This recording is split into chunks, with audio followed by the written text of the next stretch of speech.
da forma que tu quiser. Tu falaste, Deus queria para Moisés. Moisés, quem fez a boca do homem não foi eu. Então abre a tua boca, Moisés, que eu encherei. Deus amado, desde já eu te agradeço, Pai. E as mãos louvam e exaltam o nome santo desse Deus. Amém, irmão?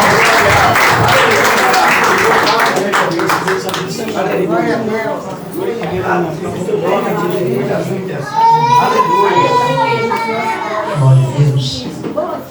Meus irmãos, recebam Puxa uma pra mim, puxa uma pra mim. boa noite a Puxa de todos. Abre comigo Aleluia. no Evangelho de Jesus Cristo, segundo escreveu Lucas, capítulo de número 8. Pega mais um, irmão. Espera. Não vai pegar ainda não. Mais um, irmão. Mais um. Ah, sim, ó. Vai filmar. Capítulo de número 8, o versículo de número 21, tá bom? Versículo de número 51, bem? Enquanto nós estamos procurando localizando, quero nessa noite externar a Deus a minha gratidão por mais uma vez estar sendo porta-voz da sua bendita e gloriosa Santa Palavra e por poder estar aqui com os irmãos. Aleluia, Deus. Liga lá, eu assim que eu estou com o corpo bem cansado. Este é o meu quarto compromisso, quarto compromisso do dia, então o corpo está bem baqueado. Vocês vão me ver sentado é porque eu estou com o corpo bem baqueado mesmo. Esse é o meu quarto compromisso. E a palavra do cristão é sim ou não, não. Eu cheguei em casa bem cansado.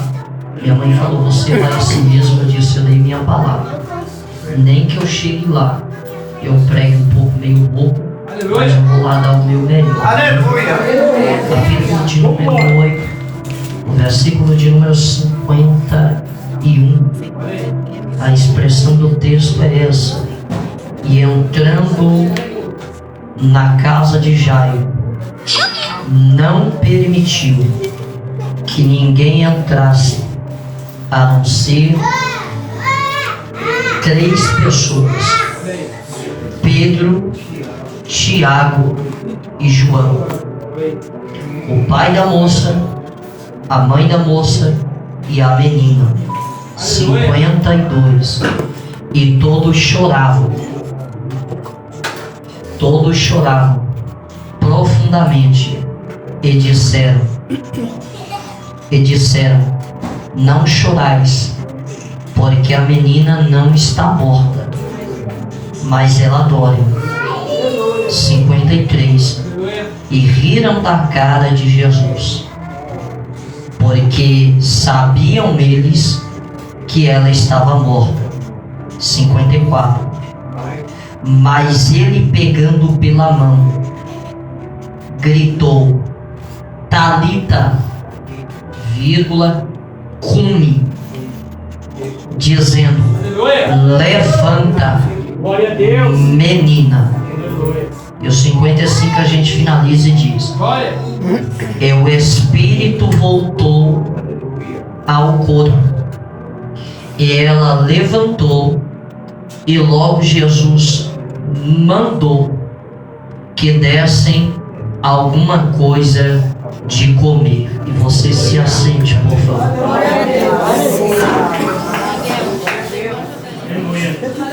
Deus, tu é poderoso.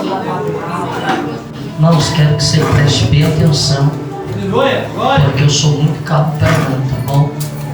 Daqui a pouco, quando o negócio aquecer, a gente vai embora, tá bom? Eu sou muito cabo.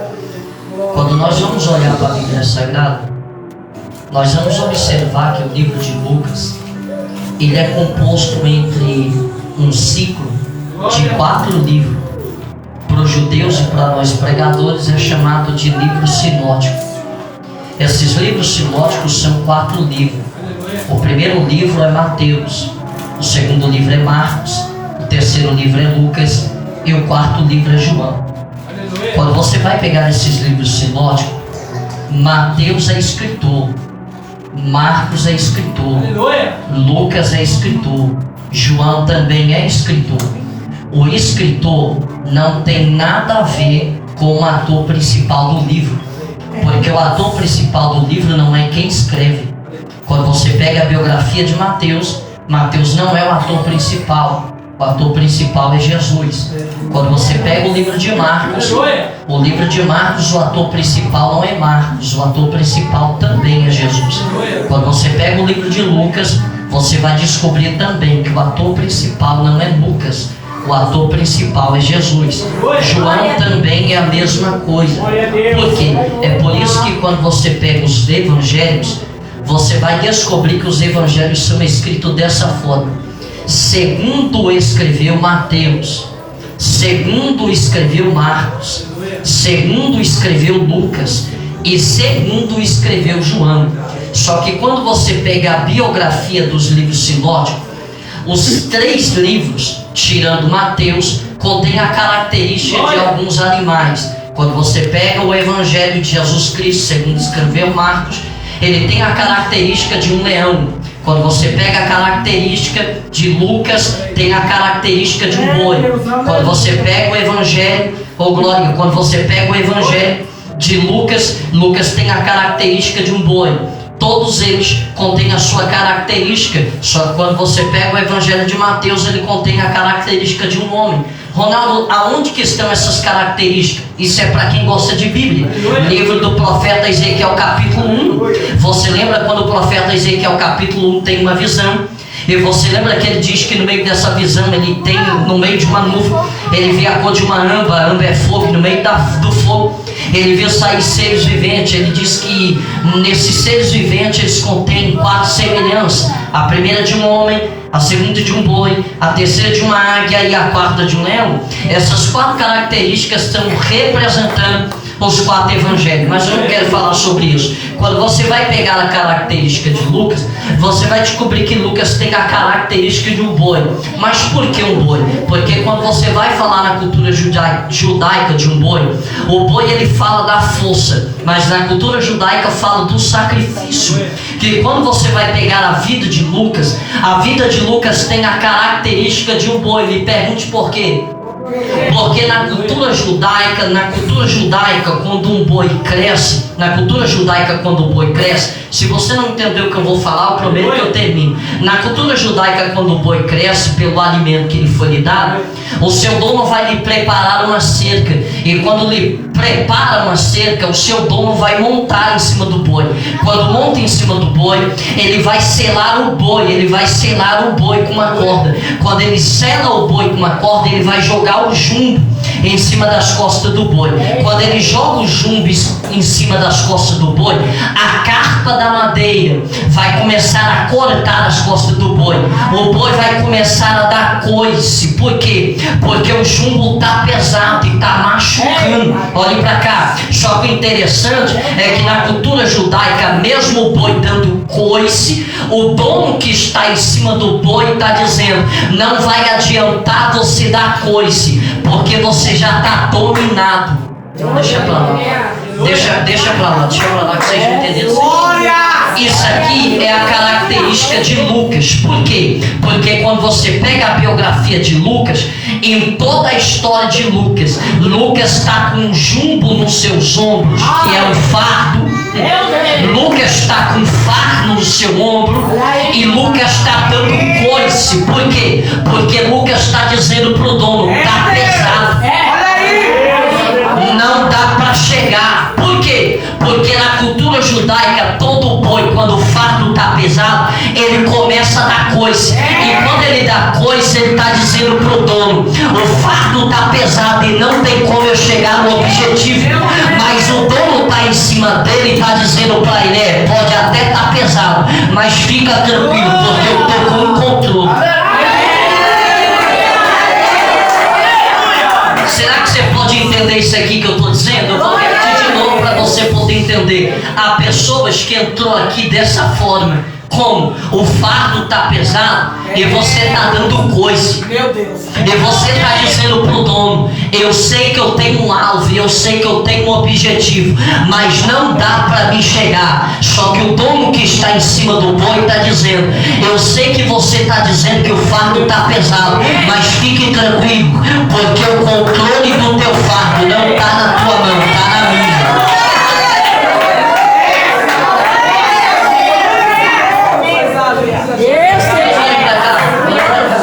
Olha pra cá. O problema é que quando você pega a vida de Lucas, Lucas contém essas características. Só que Lucas é alguém que precisa ser marcado por Deus. É alguém que precisa o quê? Porque quando você pega a vida de Lucas, Lucas é grego. E quando você vai pegar a vida de Lucas, você vai descobrir que Lucas era alguém que acreditava em uma mitologia, em uma crença que alguns de nós que estão aqui não acreditam, chamada mitologia grega. Mas não é sobre isso que eu quero falar. Quando você pega a vida de Lucas, Lucas precisa ser marcado. Mas por que Lucas precisa ser marcado? Porque Lucas primeiro tem que entender que a sua marcação não foi quando Lucas saiu do ventre materno. Deus marcou a vida de Lucas quando Lucas estava dentro de um ventre materno. E uma vez que Deus marca alguém dentro de um ventre materno, não tem como ele correr mais, não tem como ele fugir mais, não tem como ele se esconder mais. O problema é que Deus marcou Lucas dentro de um ventre materno. Só que quando Lucas cresce, Lucas sai da marcação.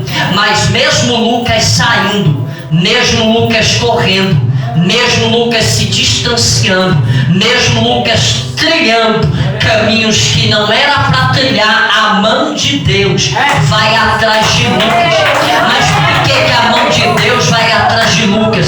Porque Lucas foi marcado dentro de um ventre materno. E uma vez que alguém é marcado dentro de um ventre materno, não tem como ele fugir mais. Por quê? Porque o mesmo Deus que está marcando Lucas foi o mesmo Deus que marcou Jeremias no capítulo 1. Quando ele olha para Jeremias no capítulo 1, versículo 5, e diz: Jeremias, antes que eu te formasse, eu te conheci, e antes que saísse do ventre materno, te santifiquei. A palavra santificar vem do grego e do hebraico, que é o mesmo, quer dizer, eu te marquei. Uma vez que Deus marca alguém, não tem como ele fugir mais. Eu vim pregar para alguém essa noite que está fugindo, que está correndo, só que Deus está dizendo: não vai adiantar fugir, porque eu já te marquei.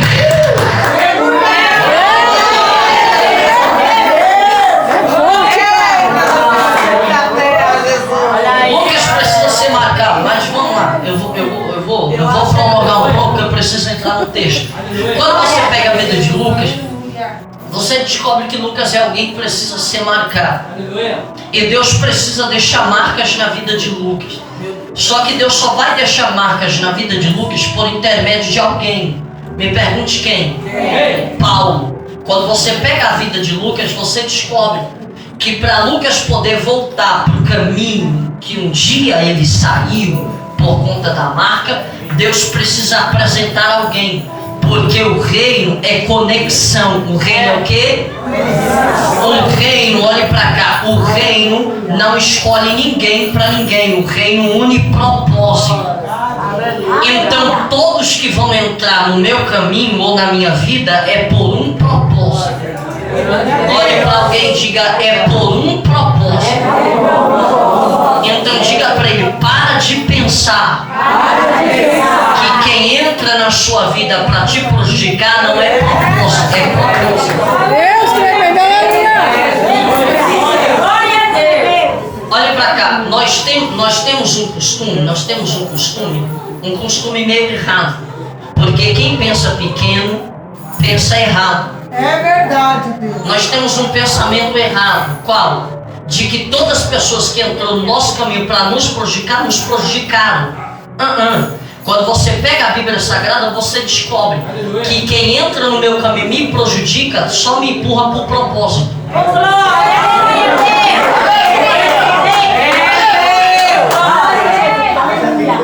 Vem comigo que vocês vão entender a linha de raciocínio. Eu vejo um monte de pregador pegar o texto de Sansão e Dalila e bater em Dalila, não é isso? Só que você descobre o texto que Dalila aqui não foi uma pedra de tropeço para a vida de Sansão. Eu vou te provar biblicamente, tá? Sansão nasceu nazireu. Nasceu o quê? Nazireu. Quem nasce nazireu, nasce peludo. E ele já nasce consagrado. E no período da sua consagração, ele não pode se aproximar de morto. E ele não pode tocar em cadáver. Esse é o voto nazireu. Quando Sansão desce para Gade, Sansão vai matar um leão. O que ele vai matar? Leão. Depois de muitos dias, ele vai voltar. E na volta, ele vai tocar na carcaça do leão. Ou seja, ele não podia. Ele toca. Nisso que ele toca, ele quebra. Ele faz o quê? Ele quebra o nazireu. E a única forma de voltar por propósito é ficando careca. É ficando o quê? Vamos lá. Quando Dalila entra dentro da tenda, o que Dalila faz com Sansão? Dalila faz o quê? Me pergunte por quê? Porque Dalila sabia que Sansão nasceu nazireu. E Dalila também sabia que quando ele tocou na carcaça do leão, ele quebrou os princípios. Então Dalila estava dizendo para Sansão: para o reino não poder te perder, eu vou fazer o que você não teve coragem de fazer. Me pergunte por quê? Porque todas as vezes que você se afastar do altar de Deus e você não tiver coragem de fazer o que é para fazer, Deus vai levantar alguém para poder.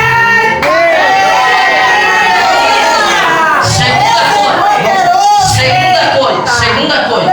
Quando você pega a vida de Penina e Ana, muitos dizem que Penina entrou na vida de Ana para poder acabar com a vida de Ana. É isso, só que não. Procure Ana no altar de Deus enquanto Penina não aparece. Você parou para observar que Penina só tem que entrar na vida de Ana para poder levar Ana para o altar? Se Penina não entra, Ana não vai. Se Penina não entra, Ana não desce. Então Deus tem que colocar alguém na vida de Ana para dizer: Ana, vai te prejudicar, mas vai te levar para o altar. O último que eu vou falar é Judas. Jesus sabia que Judas era traidor, sim ou não? Sabia. Sabia ou não sabia? Sabia. Mas por que que Jesus sendo Jesus, olhou para Judas e disse: você tem que ficar? Jesus não descarta Judas.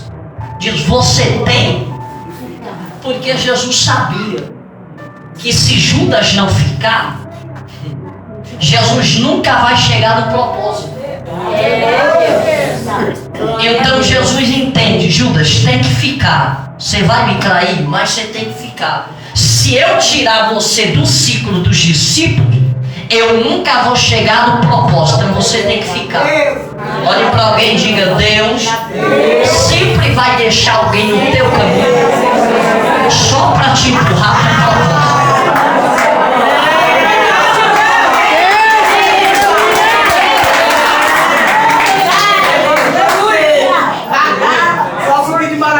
E o problema é que Deus vai apresentar alguém. Deus vai apresentar alguém para Lucas. Olha para cá, Deus vai apresentar alguém para Lucas. Esse alguém é Paulo. Outra vez, quando eu vim, eu falo do começo da vida de Lucas. Só que quando você pega a vida de Lucas, você vai descobrir que Lucas é muito detalhista no que ele escreve. E em tudo que Lucas escreve, Lucas vai detalhar em 3 personagens. Quantos personagens? 3. Pedro, Tiago. Eu fico doido lendo o livro de Lucas, porque Lucas é muito especialista quando vai falar de Pedro, Tiago e João. Só que o problema é que Lucas é muito também especialista em frisar algo muito sério que eu vou falar no ministério de Jesus. No ministério de Jesus, Lucas frisa que tem 12 discípulos. Quantos discípulos? 12. Mas chamado para viver o propósito só são 3. Preste atenção no que eu vou falar. Lucas frisa que no meio dos discípulos tem 12. Mas para viver o propósito, só vai ficar 3. Me pergunte por quê? Porque propósito não é para todo mundo. Eu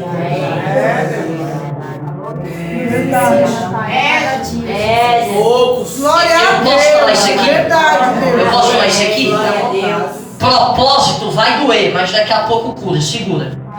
Quando você vai pegar o evangelho não é opção. O evangelho é escolha. O evangelho é o quê? Me pergunte por quê? Porque Cristo não quer que eu sirva por obrigação. Cadê o glória? Segura. Cristo não quer que eu sirva por obrigar. Me pergunte por quê? Quando alguém se levantar e dizer para você, se não vir para Cristo hoje vai morrer, pode parar ele. Pode parar ele, que não é profecia. Olhe para cá, porque biblicamente, irmão, eu conheço a voz de Deus, tá? Eu também sou profeta, tá? Quem tem minhas redes sociais sabe, eu também sou profeta. Conheço a voz de Deus de longe. Mas biblicamente, estou falando biblicamente, Cristo não força ninguém a nada. Pega Lucas capítulo 6, versículo 14, que você vai ver. Os discípulos vão dizer, como que nós fazemos para poder obter o teu reino? Aí Jesus diz assim, ó, aquele que quer vir após mim. Você está vendo o que ele está dizendo? Aquele que quer. Ele não está dizendo eu te obrigo, ele está dizendo você tem que querer. Aquele que quer vir após mim. Aí ele põe uma condição. Por quê, mano? Porque ele está dizendo aquele que quer vir, escolha. Ele está dizendo o quê? Para cada escolha tem uma consequência, sim ou não? Sim. Ele está dizendo, se quiser me servir, me sirva, mas vai ter que ter uma consequência. Qual? Aquele que quer vir após mim, nega-se a si mesmo. É verdade. Glória a Deus. Aleluia. Quer me servir? Vai ter que negar, meu filho. Quer me servir? Vai ter que abrir mão de si próprio. Quer me servir? Vai ter que aprender que o reino não é paixão, é amor. Glória a Deus. E eu vou entrar nisso aqui. Por que o reino é amor e não paixão? Porque paixão é um amor momentâneo. E paixão é um amor por troca. E Cristo não quer que você adore a Ele por troca. Eu vou pregar, segura. Alguns que estão aqui não estão no Evangelho por amor, estão por paixão. Deus tremendo, aleluia. Me pergunte por quê? Porque paixão é eu trocar por algo maior que vem lá na frente. Isso é um amor momentâneo. É por isso que quando, olha pra cá, é por isso que quando você pega o livro de Oséias, você vai descobrir que Deus manda Oséias casar com uma prostituta. Casar com quem? Me pergunte por quê? Porque Deus queria que Oséias sentisse na pele o que é sentir a dor de um homem traído. Vou repetir isso aqui para você poder entender. Sabe o que Deus estava querendo ensinar a Oséias? Eu quero que você sinta na pele o que é alguém dizer que te ama, mas o amor dele não é amor, é paixão. E eu quero que você sinta na pele a dor de uma paixão. Qual? Abrir mão de você por qualquer coisa. Assim é Israel. Assim é quem? Israel. Me pergunte por quê? Porque você é assim. Você troca Deus por qualquer coisa. Verdade, Deus. Então isso não é amor, é paixão. Você troca Deus por um cigarro, por uma bebida, por um momento de prazer, por uma prostituição, por uma mentira. Você troca os princípios de Deus por isso. Então isso não é amor, é paixão. Porque quem decide decide servir a Cristo, ele não faz igual Judas fez, ele não faz igual Pedro fez, e ele também não faz igual Tomé fez, ele faz igual João fez. Enquanto Pedro está negando, João está com a cabeça inclinada no peito de Jesus. Enquanto Judas está traindo, enquanto Judas está traindo, João também está com o peito reinclinado no peito de Jesus. Por quê? Porque era João dizendo: enquanto eles te abandonam por qualquer coisa, eu não.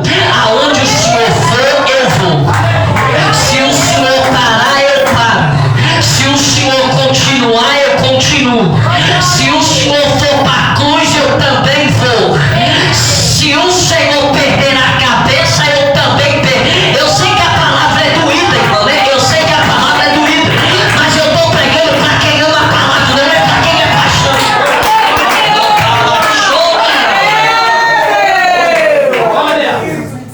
É muito forte. Não, e o problema é que Lucas frisa isso. Que o ministério dos três, eles tiveram que abrir mão da sua vida. Você pega a vida de Pedro abriu mão de ser pescador para poder viver o propósito. Você pega Tiago também abriu mão da pesca para poder viver o propósito. João também abriu mão da pesca para poder viver o propósito. E Lucas frisa que uma vez que eu abro mão da minha vida para poder viver o propósito, a minha realidade nunca mais será a mesma. Vou repetir isso aqui de novo. Uma vez que eu abro mão da minha vida para poder viver o propósito, a minha realidade não é mais a mesma. Glória a Deus. Por quê? Porque a minha realidade diz quem eu sou, mas o propósito não conta com a realidade que eu vivo. É por isso que em toda a Bíblia, todas as vezes que alguém decidiu abrir mão da sua vida para poder viver o propósito, a realidade dele foi mudada. Por que a realidade dele foi mudada? Porque quem olhava para a realidade dele dizia: nunca vai sair daí. É, Jesus, é bem assim, Deus. É desse jeito. Você pode pegar que a nossa vida humana é assim. É. Você é o que a sua realidade diz que você é. Só que nos princípios bíblicos não é assim. Deus não conta com a realidade que eu vivo. Por quê, irmão? Porque a realidade que eu vivo é o Cronos. É, Deus. Mas o futuro que eu vou viver é o Kairos. Oh, glória a Deus. Aleluia, Jesus. Outra hora eu volto e eu falo sobre isso. Olha pra cá. Quando você pega a vida de Lucas, Lucas frisa isso. Só que Lucas vai frisar isso aqui que eu vou dizer. Jesus tem um alvo, tem um objetivo e tem um propósito. Tem um alvo, tem um objetivo e tem um propósito. Você pode observar que em todo lugar de Jesus, Jesus tem um alvo. Jesus não anda sem ter um alvo. Ele não anda sem ter um alvo. Só que no meio do alvo, Jesus sempre para. Me pergunte por quê? Porque no meio da trajetória em que Jesus está indo para poder chegar no alvo, sempre aparece um problema para Jesus resolver. É, Jesus. E Jesus tem que parar, ele tem que o quê? Parar. Só que esse parar de Jesus não é ficar, é resolver o problema. Vou falar isso aqui de novo. Jesus tem um alvo, só que no meio do alvo tem um problema. Ele para resolver o problema e ele não fica. Me pergunte por quê? Porque o alvo de Jesus não é ali. Ele resolve o problema e diz: eu resolvi, está resolvido, não posso ficar, tem um alvo. Então Cristo resolve o problema e vai direto pro... Olhe para cá que eu preciso falar sobre isso aqui. Olha isso aqui. Jesus vai se assentar com os discípulos e Jesus vai olhar para Pedro e vai dizer assim: Pedro, eu preciso do teu barco. Para quê, Senhor? Porque nós precisamos chegar em uma aldeia pequena chamada Gadara. E Lucas frisa dizendo no texto que nós lemos, capítulo 8, Lucas frisa dizendo: e já era tarde. Já era? Lucas especifica em colocar o tempo. Por que colocar o tempo? Porque para os pescadores já era tarde. Por que tarde? Porque quando fala de tarde, está falando do Cronos. Você parou para observar que nós vemos num tempo chamado Cronos? O que é isso? Esse tempo fala de cronometrar do grego, quer dizer segundo, minuto, hora, dia, semana, mês e ano. Sim ou não? Sim. Nós somos controlados por esse tempo. Por esse tempo. E quando esse tempo chega em um tempo esgotado, eu digo, acabou. Não dá mais. Por quê? Porque o tempo Cronos me torna limitado ao tempo. Sim ou não? Sim. Você quer ver eu falar uma coisa? Tem coisas na sua vida que você não consegue resolver hoje. Sim, é verdade. Você só vai conseguir resolver no outro Dia. Por quê? Porque já ficou. Olha pra cá. Olha pra cá. Quando os discípulos, quando Lucas está frisando, os discípulos estão olhando para Jesus e estão dizendo: não dá para pegar o barco, porque já é. Ele estava dizendo: não dá para atravessar, porque a hora não permite nós entrar no barco para poder atravessar. Ele estava dizendo: se for para nós poder chegar em Gadara, deixa para nós ir amanhã. Só que Jesus olha para ele e diz: Pedro, passamos. Por que Jesus estava dizendo passamos? Porque Jesus estava dizendo: Pedro, o que eu tenho para resolver hoje, Glória a Deus. eu não vou deixar para fazer amanhã, eu vou resolver hoje. Então ele estava dizendo: passamos. Me pergunte por quê? Porque ele estava dizendo: Pedro, enquanto você trabalha no Cronos, eu trabalho no Kairos. E qual é o Kairos? O Kairos de Deus só se apresenta quando eu grito: tá tarde. Vou repetir de novo. Todas as vezes que eu gritar tá tarde, o Kairos de Deus se apresenta. Por quê? Porque no grego a palavra tá tarde quer dizer não dá para mim fazer, não posso mais, fugiu do meu controle. Quando eu gritar tá tarde, fugiu do meu controle, não dá para mim fazer. Deus diz: do teu controle fugiu, mas do meu não. Não entendeu? Vou repetir de novo. Todas as vezes que você gritar tá tarde, não dá para resolver, não tem como eu entrar, não tem como eu colocar a mão, não tenho mais possibilidade de fazer isso. Deus diz: quando você dizer que não dá mais para fazer, eu digo: passamos. Levanta a mão que eu vou liberar isso aqui para a vida de alguém. Enquanto você está dizendo para Deus que não dá para fazer, que não dá para ir, que você não está mais conseguindo resolver o problema, Deus está dizendo: fugiu do teu controle, está tarde para você, mas para mim não está tarde. Por quê? Porque aquilo que você não resolve, eu vou resolver. Aonde você não vai, eu vou. Aonde você não entra, eu entro. Porque enquanto para você está tarde, Deus está dizendo: para mim não está tarde, para mim é começo.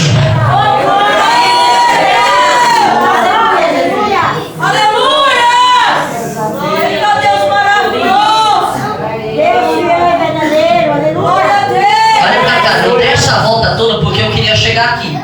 Jesus tem um alvo, sim ou não? Sim. Só que quando Jesus diz para Pedro: passamos, Pedro diz assim: o senhor não pode ir em Gadara.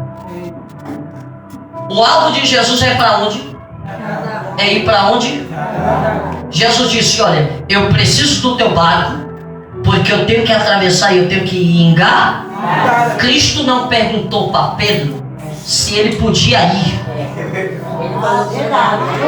Está entendendo isso aqui? Ele não perguntou para Pedro se ele podia ir. E aqui tem uma interrogação, porque Pedro está dizendo: o senhor não pode ir. Eita Deus. Ou seja, Pedro está querendo controlar o que Jesus vai fazer. Só que Jesus está dizendo para Pedro: Pedro, eu não perguntei para você se eu posso. Porque quando eu tenho que fazer o que é para fazer, eu não peço permissão, eu faço. Deixa pra lá que vocês não entenderam isso não. Jesus estava dizendo para Pedro: Pedro, e quem disse que para mim poder fazer alguma coisa eu conto com a tua opinião para poder fazer? Quando eu tenho para fazer o que eu tenho para fazer, eu não peço permissão, porque eu não sou mandado.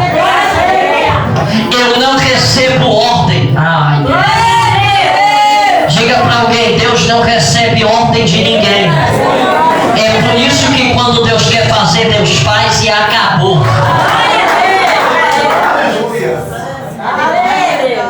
Só que quando ele entra dentro do barco, o meu coração arde, porque o ponto é aqui. Jesus vai para a polpa do barco. Para onde que ele vai? Na cultura judaica só fica na polpa do barco quem é dono do barco.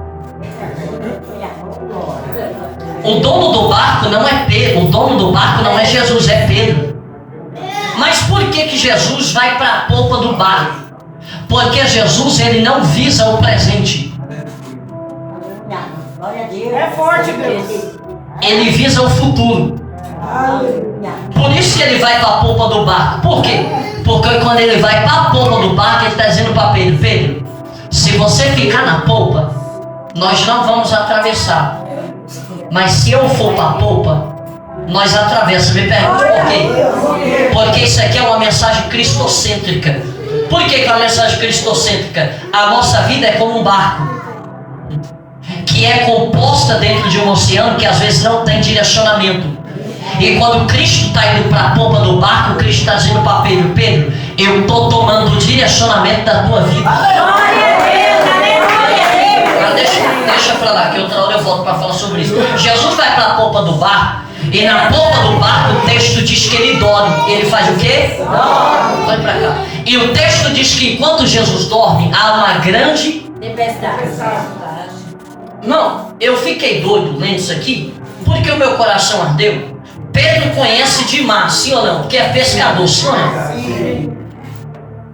E Pedro conhecendo de mar, não era para Pedro se espantar com a tempestade que está acontecendo. Porque ele conhece, sim ou não? Só que o texto diz que Pedro se espanta. Me pergunte por quê? Porque a tempestade que está havendo não é uma tempestade natural. Não, eu só vou falar isso aqui para quem vai entender. Não é uma tempestade. Pedro percebe que tem algo diferente. Pedro percebe que essa tempestade não é normal. É Deus. Olhe para cá. Olhe para cá. O alvo de Jesus é chegar em Gadara. É chegar onde? Olhe para cá. Os demônios sabem que Jesus vai chegar em Gadara. Sabe, irmão. Sabe. Os demônios sabem que Jesus vai chegar em Gadara. Então os demônios vão querer criar um obstáculo para Jesus não chegar em Gadara. Como? Causando uma tempestade no céu atmosférico. Ronaldo, por que você está dizendo que essa tempestade é demônio? Porque o texto diz que quando Jesus se levanta, ele repreende. Não, repreender é só quando é uma coisa. Demônio. Sim. Você já viu alguém repreender vento? Não se repreende vento. Não se repreende vento. E também não se repreende mar. Quando você estende a mão para repreender, só é uma coisa: o quê? Demônio. Não, se vocês entenderem isso aqui, que eu vou falar o momento que eu termino. Olha para cá. Eles vão acordar Jesus, sim ou não? Sim. Quando eles acordam Jesus, Jesus vai apontar a mão em direção ao mar. Poderoso. E ele vai dizer: eu te No hebraico, ele está usando uma palavra chamada kabalashi. Kabalashi quer dizer: eu te amarro ou eu te prendo. Olha para cá. Ele está olhando para o mundo espiritual e ele está percebendo que a tempestade não é normal, é demônio. Então no original ele está dizendo: eu te prendo. Eita Deus, aleluia. Eu te amarro. Me pergunte por quê? Porque Jesus estava dizendo: eu tenho um alvo. Aleluia. E E vocês não vão me impedir de eu chegar aonde eu tenho que chegar. Eu te amarro. Posso falar isso aqui? Posso falar isso aqui? O alvo de Jesus é chegar em Gadara. Só que os demônios querem impedir de Jesus chegar, sim ou não? Só que Jesus se antecipa, dizendo: eu te amarro.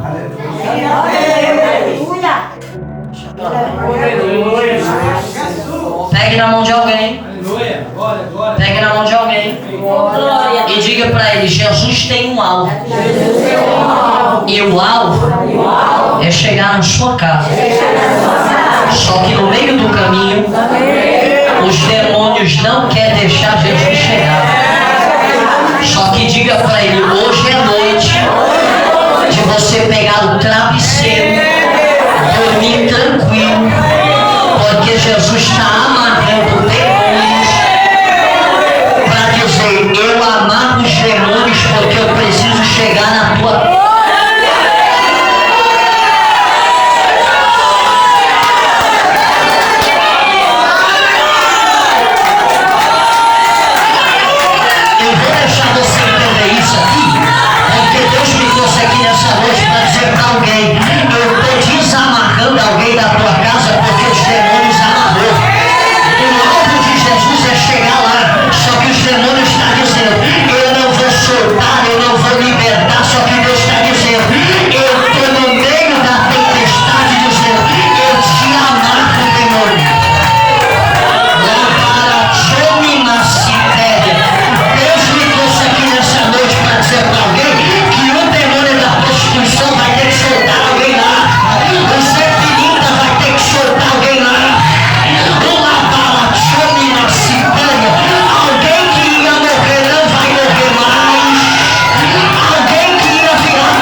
Quantos gadarenos?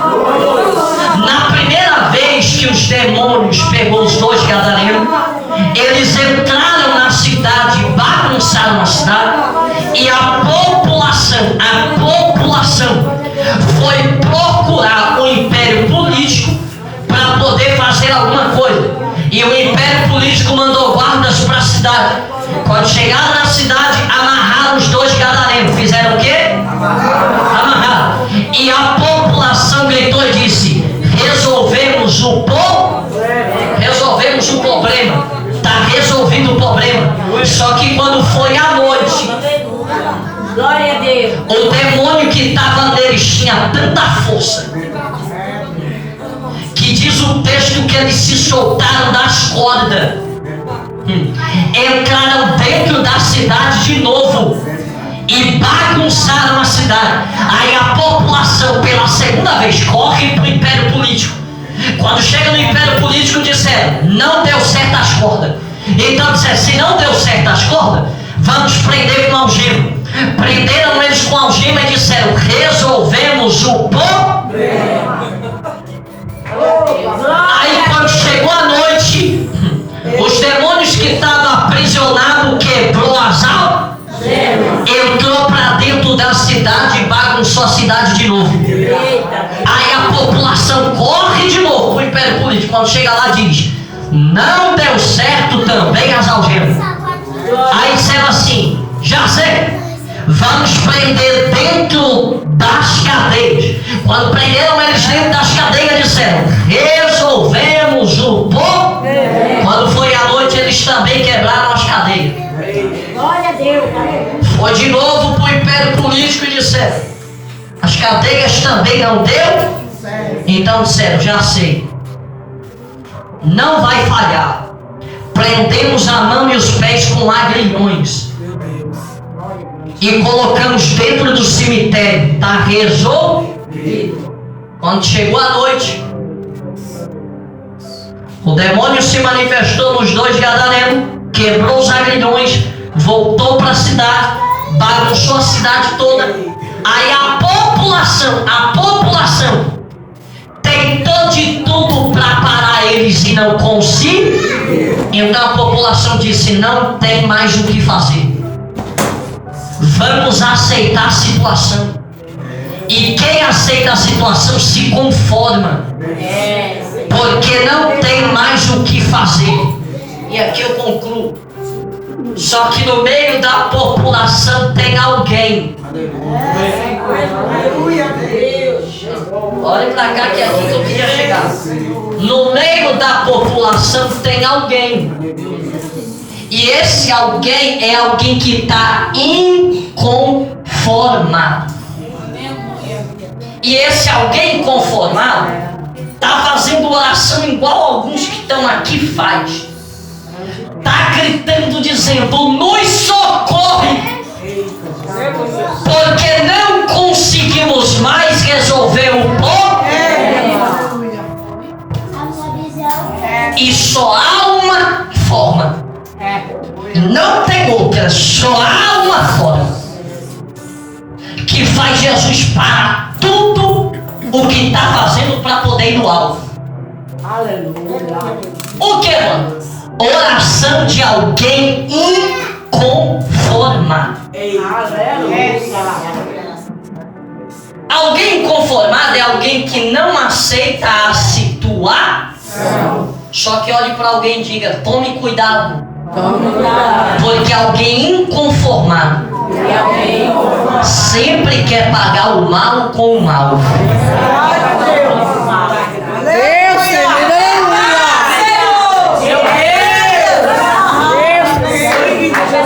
Dentro da nação tem alguém inconformado. Só que esse alguém vai clamar dizendo: nos socorre, nos. Jesus está no monte orando. E na oração o seu ouvido escuta a oração de alguém gritando por socorro. Aí Jesus diz: eu preciso, Pedro, do seu.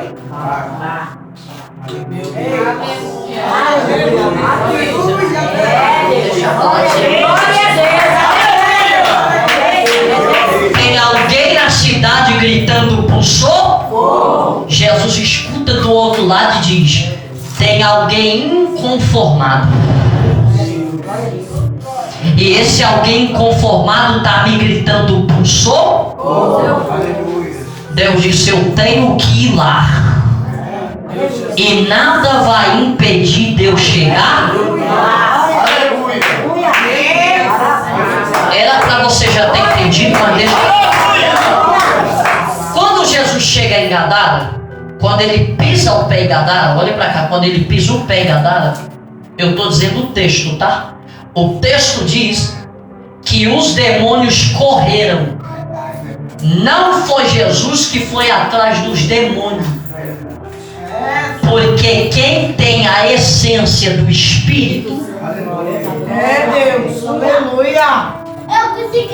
não precisa ele põe a mão para demônio manifestar. Quem tem a presença do Espírito, Aleluia. quando ele pisa dentro do ambiente, se tem demônio, manifesta. Olhe para alguém e diga: o demônio sabe quem você é.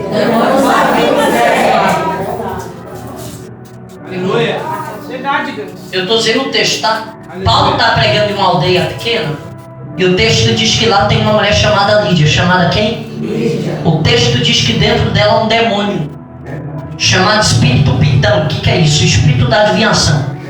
O texto diz que quando Paulo chega na cidade, o texto diz que Paulo não dirige sequer nenhuma palavra a ela. Ela mesmo abre a boca e diz: esses daí são servos do Deus. Peraí, eu fiquei doido nisso aqui, porque me deu a entender que o demônio que está dentro de Lídia conhece quem é Paulo. Conhece ou não conhece? Conhece. E quando Paulo olhou para aquilo, Paulo disse: tem alguma coisa errada, Silvio. Porque quem tem Deus conhece a voz de Deus.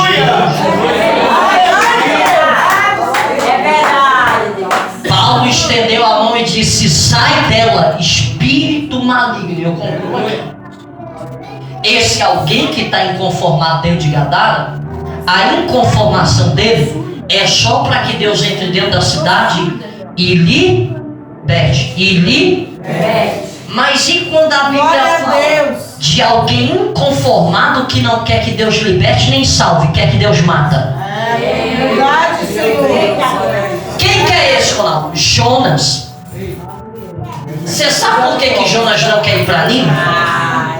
Você sabe por que Jonas não quer ir para Nínive? Jonas não quer ir para Nínive não é porque Jonas está fugindo. Lê o capítulo 4 que você vai ver o porquê. Porque Jonas é alguém inconformado. Jonas está vendo que tem um rei por nome Manassés, e Manassés está massacrando um monte de gente. E Jonas está vendo que Deus não está fazendo nada. Aí Deus pega e Deus dá uma palavra para Jonas. Sabe qual é a palavra que Deus dá para Jonas? Eu não vou matar ele, Jonas. Eu vou salvar Jonas. Não, olha a mente de Jonas quando Deus diz para Jonas que vai salvar Nínive.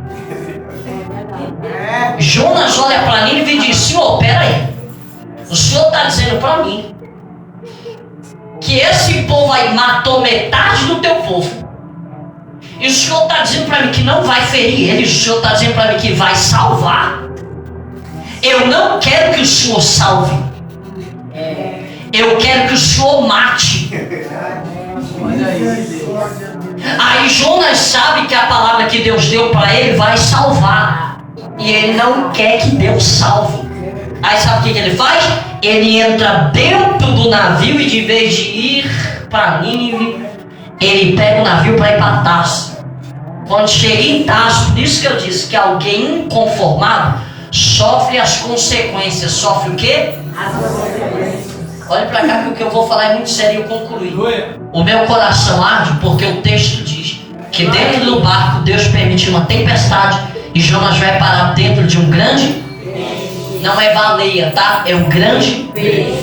Quando Jonas vai parar dentro do grande peixe, Jonas diz assim: e eu parei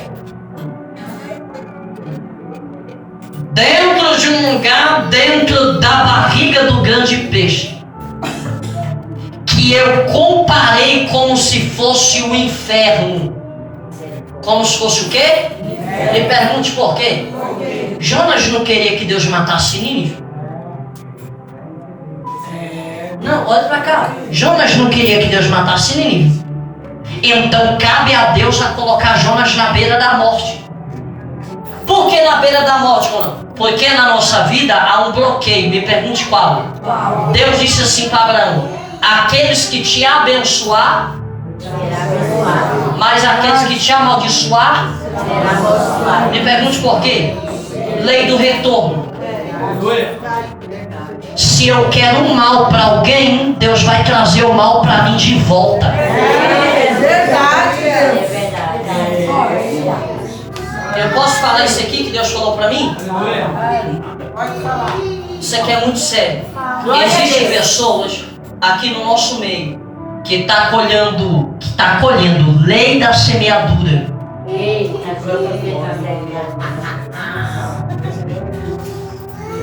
E sabe o que você está colhendo? Você está colhendo todo o mal que você fez para alguém e não liberou perdão. Aí no meio dessa aprovação, Deus te colocou dentro de um grande peixe e disse: vai liberar perdão ou vai morrer? Vai perdoar ou vai morrer? Você escolhe. A escolha é sua. Porque eu não sou culpado daquilo que você plantou e agora daquilo que você está colhendo.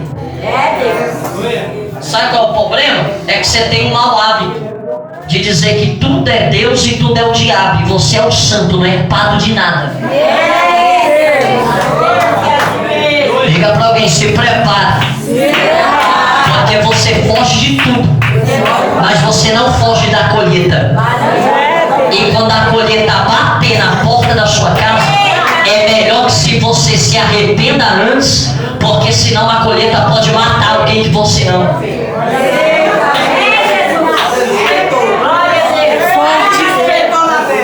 É forte. Fala de pé, por favor. Cadê o bora? Deus, tremendo no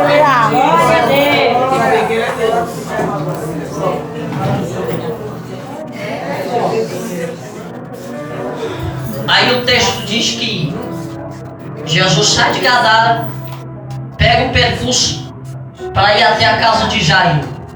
Só que no meio do caminho ele para, porque no meio do caminho tem uma mulher que tem 12 anos, que carrega um fluxo de sangue ou uma hemorragia. E eu concluí. Aí o texto diz que ele para, cura a mulher. Ele para, cura a mulher. Meu coração arde, porque ele para, cura a mulher. E o texto diz que ele vai para casa. Ele vai para casa. Eu concluí. Quando ele chega na casa de Jairo, o texto diz que a multidão o acompanha. E olha isso aqui que eu vou falar que é muito sério. A multidão o acompanha. Aí o texto diz que ele manda que todos ficam para fora. E o texto diz que ele chama os três: Pedro. Peraí, mas não era 12? Não era 12 discípulos? Mas por que ele só chamou 3? Olha pra cá, ele só chamou 3. Mas por que ele só chamou 3 e não os 12? Olha pra cá. É porque não é todo o ambiente que você tem que levar todo mundo.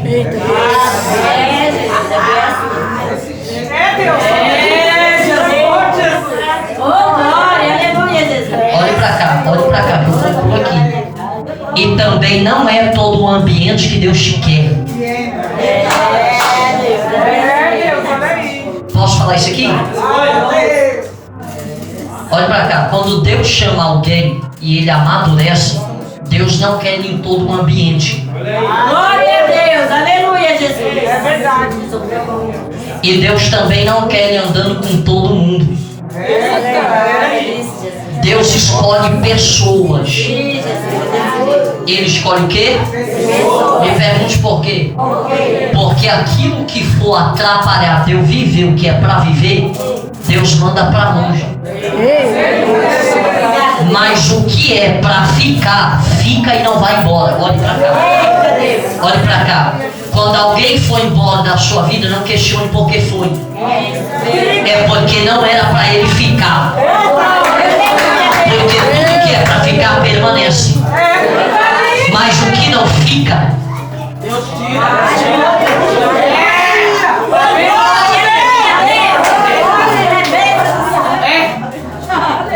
Tchau. É perigoso. me pergunte por que Deus não quer você em todo ambiente. Me pergunte por quê. Porque dentro de você há algo muito grande que não pode ser semeado em qualquer ambiente. É por isso que quando você pega a vida de Pedro, Deus compara Pedro com a partícula, com a isca do peixe. Por que com a isca do peixe? Porque quando ele olha para Pedro e diz: Pedro, a partir de hoje você não será mais pescador de homem. Não será mais pescadores de peixe, mas será sim pescadores de homem. Por quê, irmão? Porque Cristo é o pescador e Pedro é a isca. Por que Pedro é a isca? Porque só há uma coisa na cultura judaica que atrai peixe, chamada partícula de pão. Todo pescador, quando vai para a margem, ele leva uma partícula de pão. Ele leva o quê? Deus está dizendo para Pedro: Pedro, a palavra que eu coloquei dentro de você é tão grande que não pode ser colocada em qualquer tipo de ambiente. Então eu vou escolher os ambientes. É por isso que Cristo é o pescador, porque é Cristo que escolhe os ambientes. Olhe para alguém e diga assim: por que você está em ambiente que Deus nunca quis? Fala, Deus. Até os ossos. Deus, tremendo, aleluia. Tô entendendo. Sabe por quê? Porque tem ambientes que você está, tem pessoas que só querem sugar o que Deus te deu. Olha aí. Só quer sugar, depois que suga até o último te dispensa. É assim mesmo. Como se você não fosse. Quando alguém te usar como um objeto, pode sair do caminho dele. Só que quando ele te usar como partícula de pão, ele diz assim: eu preservo o que Deus tem para a tua vida. Choro com você, lamento com você. Se você for, eu vou. Se você parar, eu paro. Se você caminhar, eu caminho. Eu estou pregando para alguém que Deus está dizendo: eu estou te tirando de muito ambiente. E eu estou te colocando em outros ambientes para poder te honrar. Eu creio, papai. Olhe para cá. Olhe para cá. É bem assim. Eu tenho 19 anos de itinerância. 19 anos de itinerância. 19 anos de itinerância. Sei o que é a caminhada, pastor. Sei o que é a caminhada. E dói. Dói, pastor. Dói. Porque na itinerância muita gente explora. Então eu sei o que eu já vivi. Olha pra cá. Só que sabe qual é o bom? É que Cristo me chamou no ano de 2014. Eu nunca me esqueço, pastor. Cristo me chamou no ano de 2014 e Cristo disse assim pra mim: eu sei que você ama pregar a minha palavra. E eu amo mesmo. Sei que você ama pregar a minha palavra. Só que eu preciso te ensinar uma coisa. Eu disse: o quê? Deixa eu escolher os ambientes para você. Eu disse: por que, Deus? Aí Deus disse assim: o que você tem é muito grande. E estão